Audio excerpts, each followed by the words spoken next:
Напорите за подобрување на амбиентот и модернизирање на средното општинско училиште Ѓорче Петров вродуваат со плод.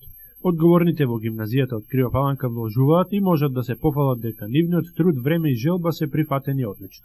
Идејата е младите од нашата општина, како и луѓето задолжени околу нивното образование, да уживаат во подобри услови за да остваруваат успеси на сите полиња. Средното училиште се гордее со освежениот лик, нови прозорци и врати, нова фасада и покрив, реновиран интериер, интересен подпорен зид и партерно уредување, модерни санитарни катчиња, одлични услови за спортување и безбедносни мерки, училници и библиотека на кои можат да му подзавидат. Со цел да внесат топлина во и така убавиот отворен простор на холот, талентираните ученици од гимназијата на чело со првиот човек Миле Милковски, меѓутоа и професорот Роберт Цветковски, овој пат закачале уметнички творби над зидовите. Милковски е презадоволен од постигнатото.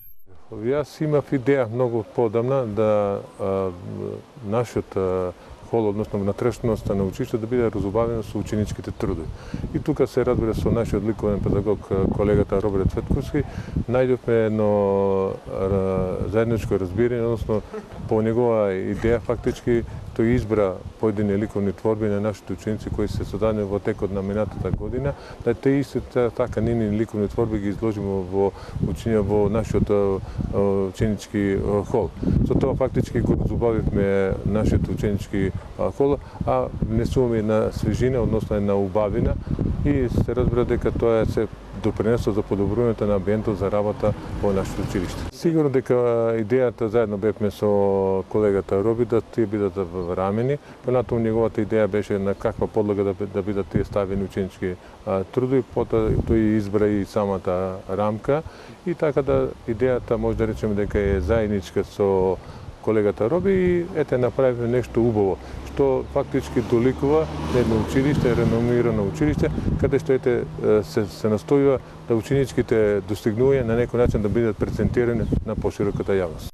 Подобри услови за спортување е мотивот поради кој Милковски е посветен на реновирањето на училишната арена. И таа е место каде што средношколците и се подготвуваат за надпреварување, а потребно и е ново осветлување.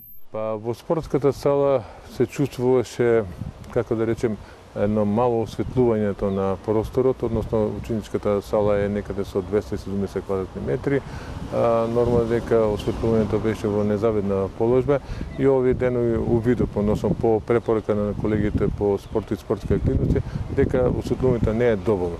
И така да овие денови направивме напори да го доведеме во една исправна состојба осветлувањето во ученичката сала и се надам дека таа активност ќе завршиме овие денови во текот на овие 2-3 дена и нормално дека да имаме една нормално осветлување да можат часовите во втората смена да се одвиваат нормално. Бидејќи ученичката сала кај нас е зафатена некаде нормално е зафатена од 7:30 па негде до 18:40 минути, а некој се случува каде што некој доаѓате и кошаркаѓа да салата биде зафатена и до 22 часа. Значи ни треба осветлување во салата, она нормално осветлување за да нормално се одвиваат сите тие активности кои се предвидени во таа сала и ете јас видов дека е потребно да се направи и го направи, ќе го направам тоа. Одговорните на чело со Милковски вредно и посветено работат на исполнување на стандардите и условите потребни за одвивање на образовниот процес. Нивната цел е на иднината на градот да ја овозможат пријатен амбиент за успеси на сите полиња. Ние во текот на ова година ќе сработиме доста и се надевам дека ќе направиме уште повеќе да го разубавиме нашето училиште, се разбира не само да го разубавиме, него и да внесуваме нови нагледни средства во наставата, да ја подобриме стручноста. Значи се правиме да го подигнеме нивото на воспитно-образовната работа во нашето училиште, односно на некој начин да се доближиме до европските трендови. Првиот човек на општинската гимназија вели дека учениците и професорите со нивното однесување заслужиле вакви проекти, а тие одговараат со академски и спортски постигнувања кои се за пример.